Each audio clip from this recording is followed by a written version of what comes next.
everyone! So today I wanted to share with you my Labyrinth tarot deck. I got this was a gift from my cousin from her shop Raven's Nest, and I'll pop a link in the description below.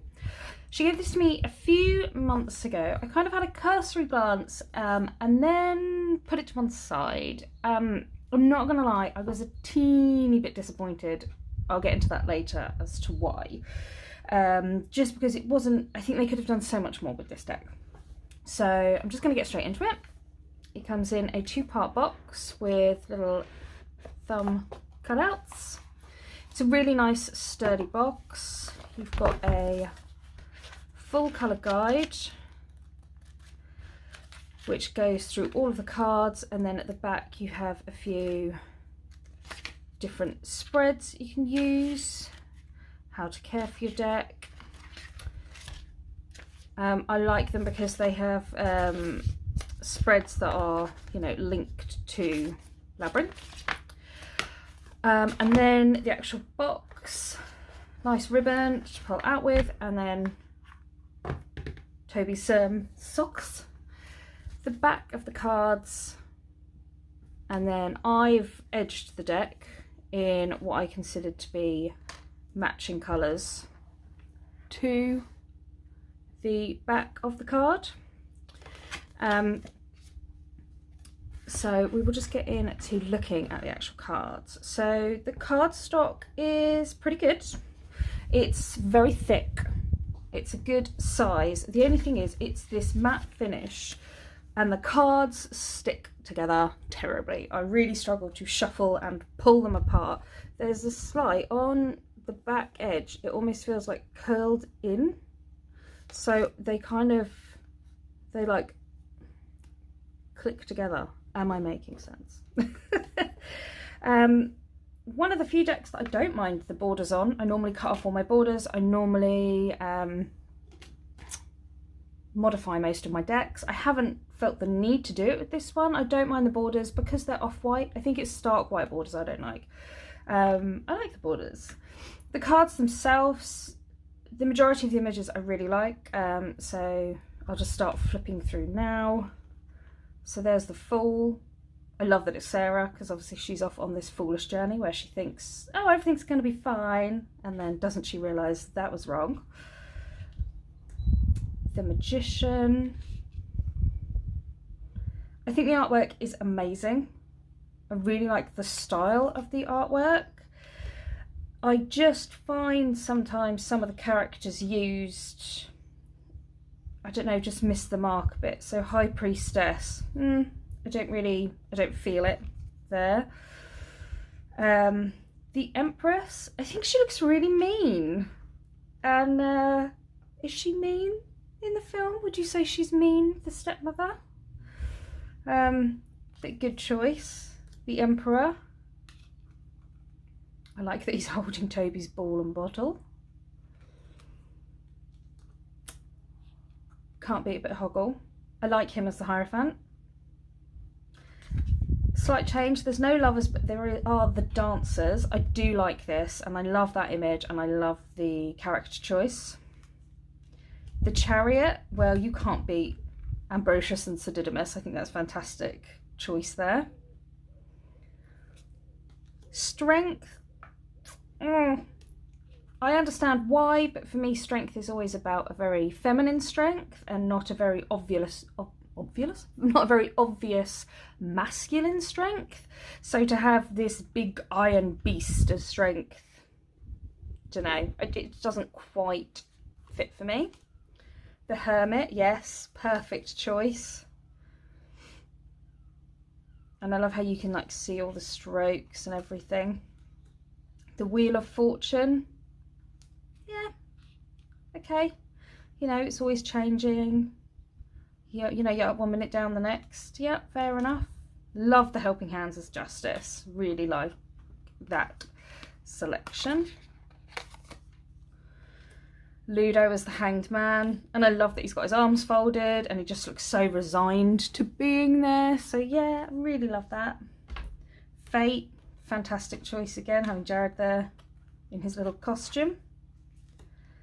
Good choice for Temperance.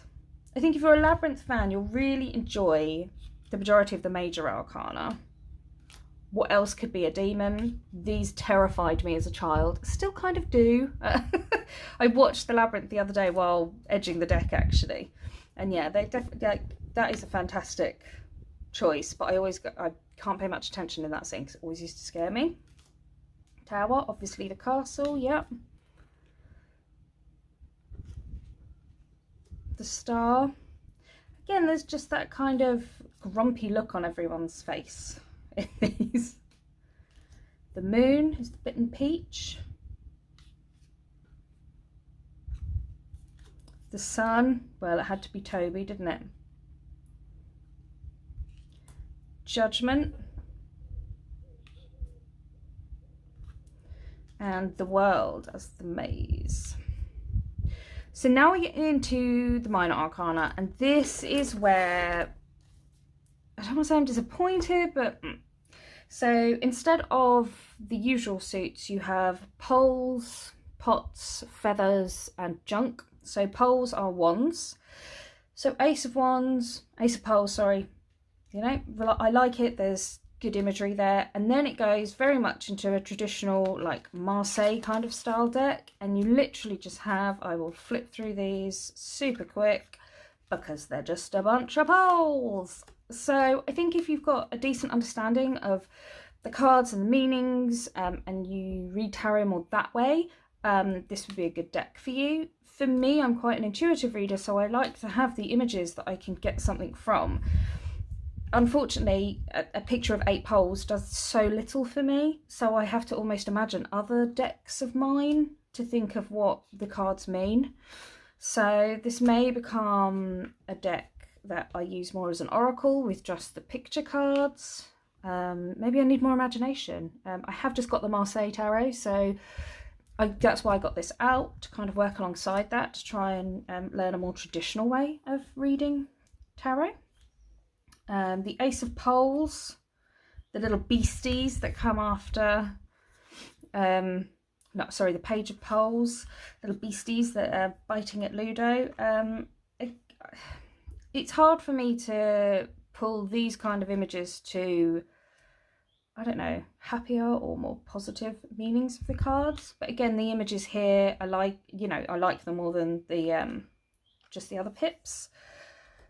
And it's the little details, like this little bald chicken with his little goggly eye.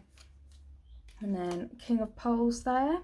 Then we move on to the pots, which would traditionally be cups. So again, you have the ace as an actual image. And then the rest, you just come to pictures of pots, which, as I say, I think that's where my disappointment for this deck came from, and that's where I got it out and then just kind of put it away, because it's a beautiful deck, and as I say, it's, and I do love the matte cardstock, and I do love the artwork, but it's a little more simplistic than I'm used to. And also, even some of the images, I really struggle with an intuitive message from some of them. So this may just be one of those decks that I keep as, well, it's pretty artwork and it's nice to have on the shelf for people to have a little flick through now and then. It is one that I've recently used on my socials, so I just pulled out all of the picture cards and then I shuffled those. The Ace of Feathers. Oh, he's so cute. I think this is possibly my favourite card, just because he's so damn cute. So this would be traditionally the swords, but again, it is just images of feathers, feathers, feathers. So, it depends what you want from your decks and how you read, but for me, was just a bit disappointing. So I have Page of Feathers, Knight of Feathers, who's the driver of strength. Queen of Feathers is the fairies from the beginning, and King of Feathers, the barn owl.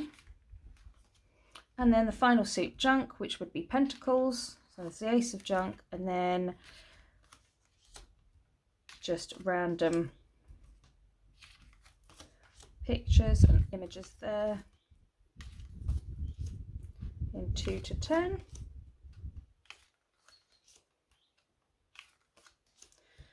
So you know who the Queen of Junk will be, having seen all of this. So we start with the Page of Junk there.